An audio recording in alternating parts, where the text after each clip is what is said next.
ببيضة واحدة وبكوباية دقيق هتعمليها في فرن البوتاجاز، هتسويها أوفر مليون مرة من اللي بتشتريها. فلايك وشير لو عجبكم الفيديو، صلوا على رسول الله عليه أفضل الصلاة والسلام، وتعالوا نسمي بسم الله ونبدأ في الوصفة بتاعتنا.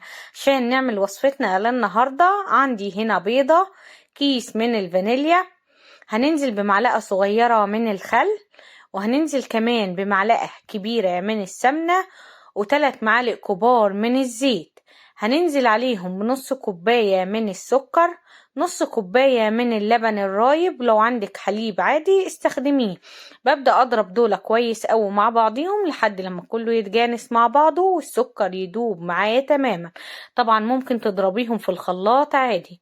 بعد كده بنزل بكوباية من الدقيق، معلقة صغيرة مليانة من البيكنج باودر أو الكيك شيف، ويفضل يكون كيك شيف لأنه بيكنج باودر ومحسن. ببدأ أنخلهم وبعد كده ببدأ أضربهم كويس أوي مع بعضيهم لحد لما يديني خليط كيك انسيابي وناعم.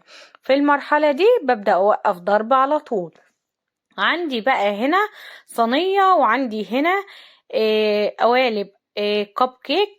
دي بديل ورق الكب كيك، دي سيليكون. لو عندك ورق الكب كيك العادي استخدميه، ابدأي كده رصيه في الصينية زي ما انت شايفة. لو عندك الورق هتبدأي تحطيه بنفس الطريقة. فايدة الورق او قوالب السيليكون دي انك بتستخدميها كذا مرة وبتغسليها وبترجعي تشيليها بس كده. اما الورق بيبقى استخدام مرة واحدة. ببدأ كده اصب خليط الكيك بتاعنا تلتين الكباية الصغيرة، يعني بنسيب التلت الاخير فاضي زي ما انتوا شايفين بالطريقة دي. بسم الله ما شاء الله، من بيضة واحدة وكوباية دقيق ونص كوباية سكر ونص كوباية حليب عملنا الكمية دي كلها.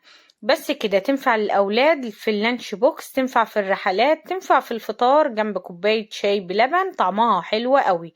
بعد كده هاجي على كل كوباية وابدأ انزل بنص معلقة صغيرة من مربى الفراولة. حابة تستخدمي اي نوع مربى تانية عادي، حابة تحطي شوكولاتة هتبقى برضو جميلة جدا. الحاجة المتوفرة عندك استخدميها.